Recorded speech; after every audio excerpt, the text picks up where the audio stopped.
commercial doit connaître, ou bien doit savoir, bien sûr, la connaissance de son produit. Vous vendez quoi? Vous vendez quel service? C'est l'une des qualités primordiales d'un commercial. Vous devez connaître votre produit. Donc, quand je parle de la connaissance d'un produit, c'est-à-dire les caractéristiques, les avantages, les bénéfices et les preuves de votre produit, ça tourne tout autour du produit. Donc, vous devez avoir la maîtrise parfaite, hein, une bonne maîtrise de votre produit. C'est très important, la connaissance du produit. Alors, deux, vous devez connaître votre marché. Quel marché j'interviens? Bien sûr, on est sur un marché d'investissement. Tout autour, on tourne tout autour du Bitcoin. Donc, on doit connaître, quand je parle du marché, on doit connaître nos concurrents. Quels sont nos concurrents sur le territoire de Brazzaville? Quels sont les concurrents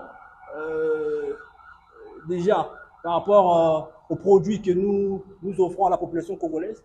Il n'y a pas assez de concurrents, hein, chef. Il n'y a pas assez de concurrents, n'est-ce pas, dans notre secteur d'activité, pour le moment, à Brazzaville, dans le Bitcoin. Donc, nous sommes seuls, nous avons un grand marché, une grande étendue, où on peut vraiment faire du chiffre d'affaires. Voyez-vous? Donc, parce qu'on est seul. Donc, il faut en profiter. Raison pour laquelle nous invoquons la performance du côté commercial. Et cette formation-là n'est pas seulement, bien sûr que c'est très important pour la croissance des activités commerciales ici, mais cette formation qui va vous aider dans la vie quotidienne, c'est très important en tout cas. Alors, j'ai parlé de la connaissance du produit, la connaissance du marché, et vous devez aussi connaître votre client. On ne vend pas un produit à tout le monde, sinon vous n'allez pas vendre. Connaître votre client. On ne vend pas un produit à tout le monde, sinon vous n'allez pas vendre. Et deux, un bon commercial doit être organisé. Quand je parle de l'organisation d'un bon commercial, il doit avoir un portefeuille client.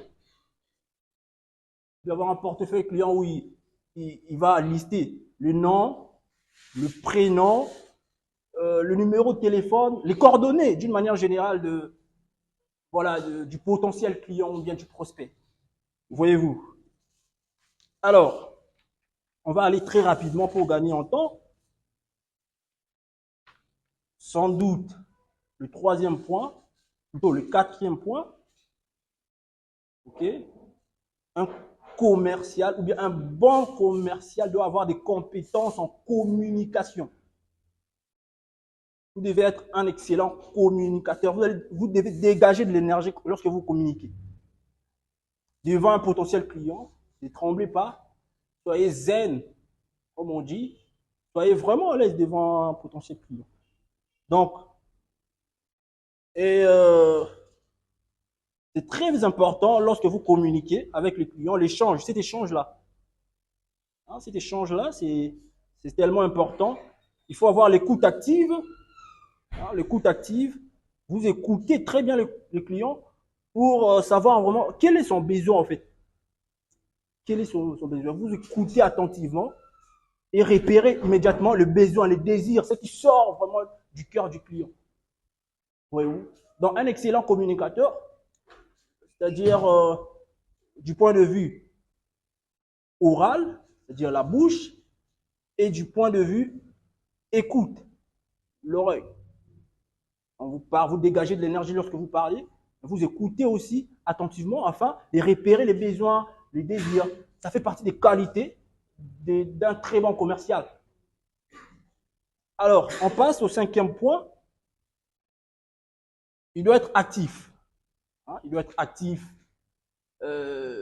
prêt à développer les affaires, prêt à faire le suivi. Il doit être vraiment actif. Alors, il peut faire des choses que, voilà, d'une manière inopinée. On ne lui a pas demandé, mais le commercial, lui, il est actif. Il relance les clients. Il fait le suivi. Il fait la prospection téléphonique. Il fait la prospection digitale.